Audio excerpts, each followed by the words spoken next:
What if I told you one of the biggest soda companies on the planet accidentally caused one of the deadliest marketing disasters in history? Yeah, this story is wild. Back in 1992, Pepsi launched a contest in the Philippines called Number Fever, a contest so popular that half the country joined in. But because of one computer glitch, what should have been a fun promo turned into pure chaos. Riots, lawsuits, explosions, and tragically, people lost their lives. This is the unbelievable true story of the Pepsi 349 disaster. Let's rewind. So Pepsi had a big plan. They wanted to beat Coca-Cola in the Philippines. Massive market, huge opportunity. So they launched this game. Every Pepsi bottle cap has a number.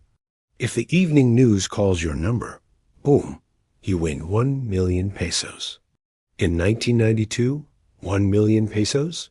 That was life-changing money. Families could buy a home, send their kids to school, quit working multiple jobs, completely rebuild their lives. So people went all in. Folks were hoarding bottle caps. People were digging through dumpsters searching for numbers. Some families had literal bags of Pepsi caps stored in their living rooms. It was basically the 90s version of the lottery, but growing even faster, and Pepsi loved it. So much so, they extended the contest for 5 more weeks. And that was the move that broke everything. Here's where stuff goes off the rails. Inside the bottling plants, Pepsi used a computer system to generate winning caps. And to keep the budget under control, the computer was set to pick only 2 winning caps for each number. 2 winners. 2 prizes. Simple. But when they extended the contest, the software glitched.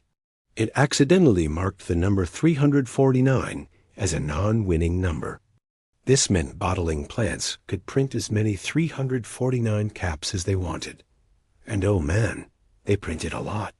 More than 600,000 bottle caps with the number 349 were already floating around the Philippines.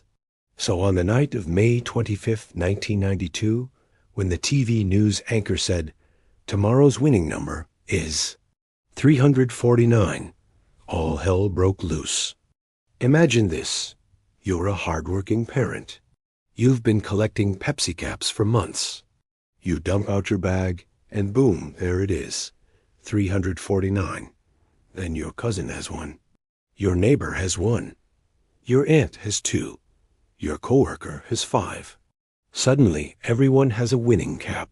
People were screaming in the streets, dancing, hugging, crying.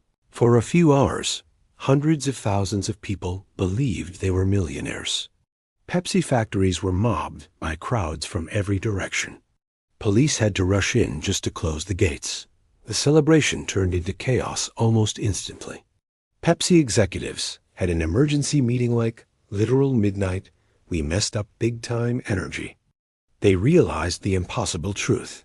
If they honored every 349 cap, they'd owe tens of billions of dollars. That's not a typo. Billions with a B. So they came up with a plan. Blame the computer. Then offer everyone 500 pesos, about $8 at the time, as a sorry for the inconvenience payout. And that's when Filipinos lost it. $8 for something worth $40,000? No way. People felt betrayed, humiliated, angry. Pepsi had awakened a storm. Protests erupted outside Pepsi plants. Crowds chanted, marched, demanded justice. But then things turned violent. Pepsi trucks were attacked. Molotov cocktails were thrown. There were explosions. And tragically, 5 innocent people lost their lives, and dozens were injured in the chaos. This wasn't just a contest gone wrong. This became a national crisis. And the anger didn't fade. It organized. Thousands of winners formed a unified movement called Coalition 349. They hired lawyers, held meetings, filed lawsuits, gathered evidence.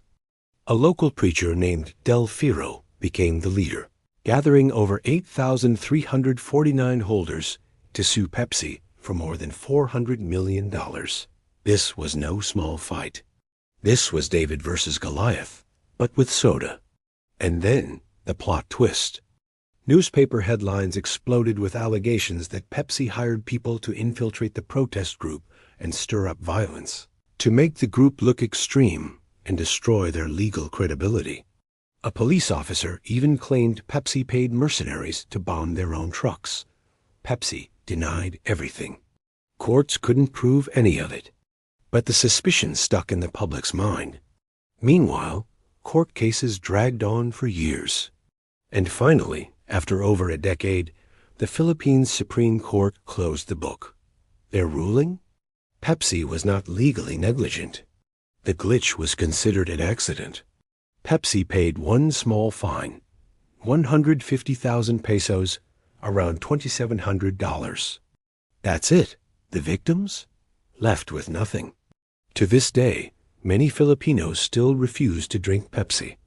The pain from 1992 hasn't disappeared. So what do we learn from this? A marketing stunt can change lives, but a mistake can destroy them. In the Philippines, number fever is remembered as one of the biggest corporate disasters in history. A reminder that even giant companies can make catastrophic choices, and real people pay the price. If you want more unbelievable true stories like this, hit that like button, subscribe, and tell me, what insane corporate story should we cover next?